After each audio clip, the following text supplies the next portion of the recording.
I am expanding on the existing methods of participation with hard to reach communities, focusing on South Asian homemakers to imagine a multi scaled collaborative rethinking of the home and neighbourhood. Leicester has one of the lowest rates of residents who identify themselves as white British at 45%, and the highest proportion of British Indians at 28.3%. The site I'm currently looking at is within Leicester's Spinney Hills and North Evington wards, where there are a large cluster of the Indian ethnic group.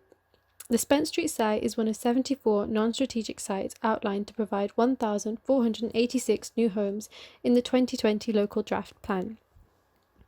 It is situated just outside of the city centre, which has been marked as a central development area.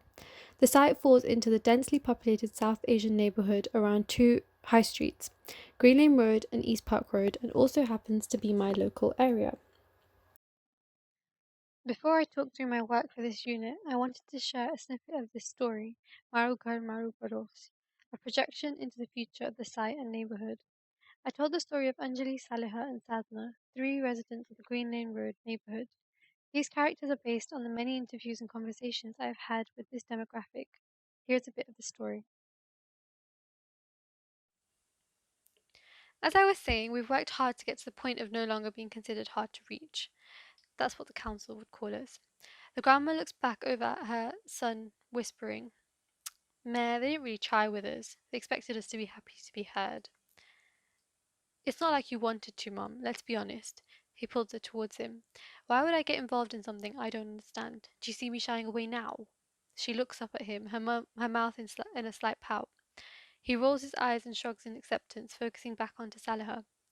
Along the way, we found lots of different things overcrowding, lack of community. This was a big one for me. Her mind replaying the multiple discussions they had to try and get different faiths to engage. So these homes are built to adjust, like two homes can combine into one, thanks to Janki.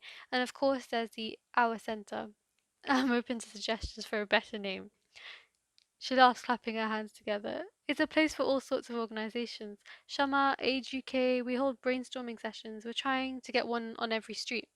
For now, we've got three, one off Green Lane Road, one on Harewood Street, and one near Bridge Park. She points in the direction of the hubs. She takes out a bright orange book, the words Maruka and Maruparos written across the front, and gestures to pass it around. This book was one of the first ways we engaged with hard to reach groups. We still use it. People add in their own suggestions, and it's useful for getting more organisations involved. Saliha claims proudly. She looks over to see a small, traditionally dressed woman, her sari as bright as a summer's day. Hey, Sadhna, do you have a minute to come and chat? I do, of course. Sadhna walks over slowly as she tries to look over the giant flowers in her hand. These people are interested in our work. Do you want to tell them a bit about what we do? Sadhna looked towards the group of people waiting attentively. Placing the plant on the floor, she rubbed off the remaining soil between her hands, straightening her dress as she did so. Hello, everyone. I'm Sadhna. Oh, but you knew that, she tittered, looking back and forth between Saliha and her audience. Shaking off, she continued, I run the workshops in that building over there. She points towards a green building through one of the windows. You can make out a yoga mat. Well, I run the sewing and gardening if you're interested. I could teach you, and then you can run them too. There is a moment of silence as the audience begin to look towards each other. It doesn't have to be sewing, she clarifies. They whisper in unison. Do you live in one of those houses for bigger families? Comes a voice from the back. Yeah, yes I do. We've taken out the walls from the middle so I get my own space and my sister and her family get theirs. She looks towards Saliha. I can take them up if you'd like. Oh sure, if you're happy to, Saliha says. A smile spreads across her face. The propositions in this book are based on scenarios that have come up in conversations with these women through various methods discussed later. These conversations have been highlighted at the end of the book to bring the conversation back to them. For example, I spend so much time here alone. I don't mind it so much, but it would be nice to have someone around to help or just talk to. Having a game show window or a how are you window that is controlled by the women gives them options. The same with the idea of shared gardens. Instead of just sharing alleyways to take out the bins, the idea is to use spaces they are familiar with to further the conversation about their thoughts and needs, which can then be used in new housing design.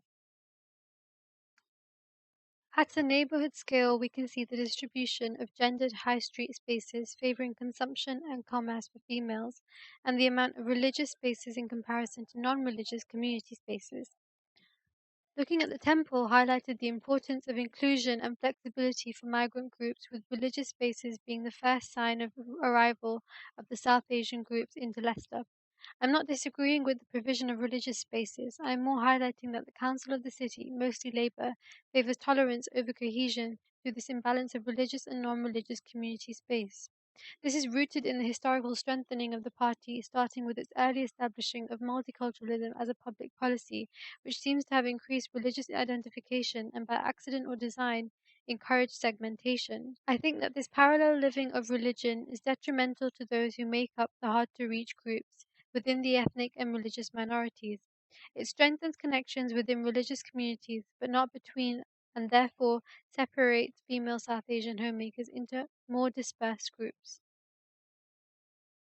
Making space for the South Asian homemaker within their neighborhood beyond consumption and service to empower them means creating easily accessible learning, socializing, and safe spaces, both through buildings and public realm, reducing their current scatteredness.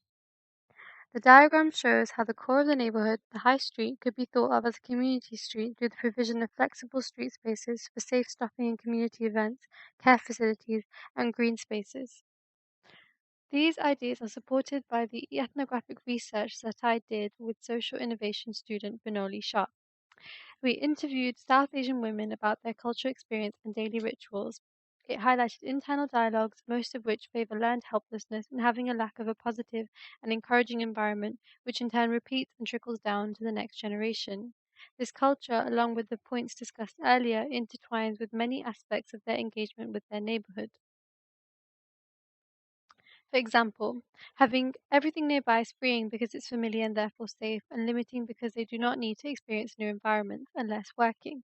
Being tied down by family duties that their culture has embedded in them as being the most important thing limits their free time. Fear of judgment and guilt from society limits their experience and curiosity. Many women also discuss the benefits, for example, the importance of being recognized and greeted on their daily shopping trips or walks. This became increasingly important for those who did not work as they did not interact with new people as often. Many talked about working providing a different atmosphere and it being their place for social interactions.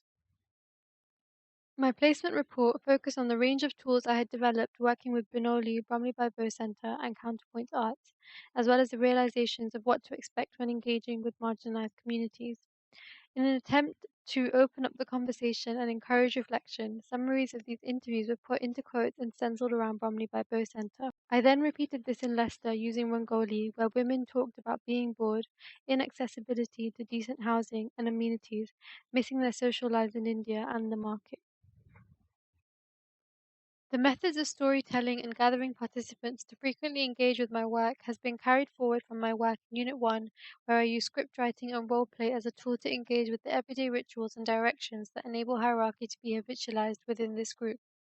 Through the process of script writing, iterations, and additions from contributors with similar ethnic backgrounds, I challenged this hierarchy using role play and face space to imagine an alternative functioning of the home. I especially found the situationist drawing approach incredibly insightful.